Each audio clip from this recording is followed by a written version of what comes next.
আমরা কি কখনো ভেবে দেখেছি কোনো একটা পণ্যের যখন বিজ্ঞাপন অথবা কোনো প্রচারের দরকার হয়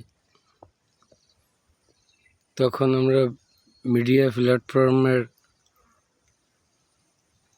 সহযোগিতা নিই। সেখানে ওই প্রিয় ব্যক্তিত্ব অথবা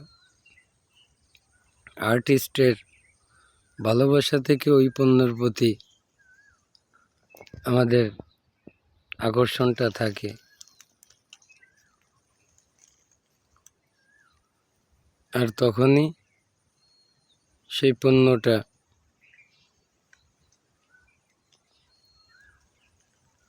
আর সেই পণ্যের ব্যাপারে সব জায়গায় ছড়িয়ে যায়।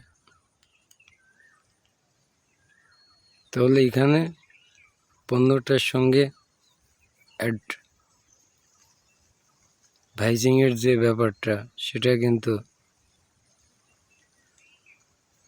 দারুণভাবে থাকে। অর্থাৎ